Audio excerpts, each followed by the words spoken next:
आज हम एक बहुत ही पर्सनल, हाथ से लिखी डायरी के कुछ पन्ने पलटने वाले हैं। इसमें जिंदगी, स्ट्रगल और डेस्टिनी यानी कि किस्मत के बारे में कुछ बहुत ही गहरी बातें लिखी हुई हैं। तो चलिए शुरू करते हैं ये सफर। देखिए, शुरुआत ही होती है इस लाइन से। जिंदगी आईने की तरह है जनाब, ये तभी मुस्कुराएगी जब आप मुस्कुराएंगे। सही मायनों में ये लाइन इस पूरी डायरी की आत्मा है। ये हमें बस एक सीधी सी बात याद दिलाती है कि हमारी दुनिया असल में हमारे नजरिए का ही तो एक अक्स है। तो चलिए, हमारा पहला पड़ाव यही है, जीवन का आईना। समझने की कोशिश करते हैं कि हमारे नजरिए और हकीकत के बीच आखिर रिश्ता क्या है। और एक बात साफ है, ये कोई किताबी ज्ञान नहीं है।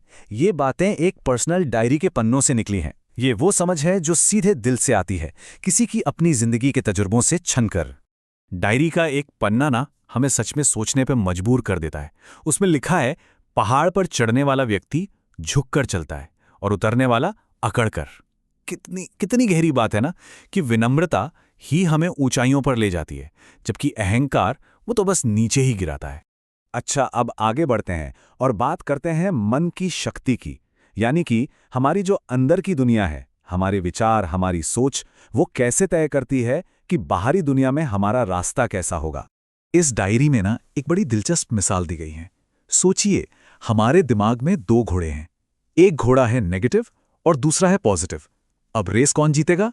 जाहिर है, जिसे हम ज्यादा खुराक देंगे, जिसे ज्यादा खिलाएंगे पिलाएंगे, वो ही जीतेगा। और सबसे बड़ी बात जानते हैं क्या है? ये चुनाव, ये चॉइस पूरी तरह से हमारी अपनी है। तो सवाल अब हम सबके लिए बहुत सीधा है। हम हर दिन, हर पल अपने विचारों से किस घोड़े को ज्यादा मजबूत बना रहे हैं, नेगेटिव वाले को या पॉजिटिव वाले को? ये लाइन तो सच में झकझोर कर रख देती है। इसका मतलब क्या हुआ? यही कि हम आजाद तो हैं, पर अपने ही मन में अतीत की जंजीरों से बंधे हुए हैं। पुरानी बातों का बोझ इतना ज्यादा ढोते हैं कि आज जो मौके सामने हैं उन्हें देख ही नहीं पाते। चलिए, अब थोड़ा गेयर बदलते हैं और फोकस करते हैं उन प्रैक्टिकल तरीकों पर जिनसे चुनौतियों पर काबू पाया जा सकता है। और हाँ, संघर्ष को एक रुकावट की तरह नहीं, बल्कि सफर के एक जरूरी हिस्से की तरह देखना होगा। इस डायरी के हिसाब से ना, आगे बढ़ने के लिए 5 पिलर्स हैं, 5 स्तंभ। वो हैं जुनून, संघर्ष, धैर्य, खुद पर भरोसा और जाहिर है कड़ी मेहनत। सोचिए, ये एक इमारत की तरह है।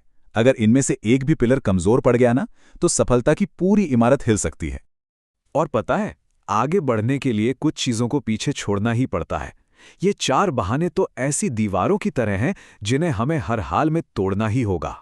एक बात तो पक्की है, अगर कामयाबी सच में बड़ी चाहिए तो कुछ एक्स्ट्रा ऑर्डिनरी, कुछ असाधारण तो करना ही पड़ेगा। और अगली मिसाल जो है ना, वो इसी बात को बिल्कुल सही साबित करती है। कामयाबी पाना है तो पानी में आग लगाना है।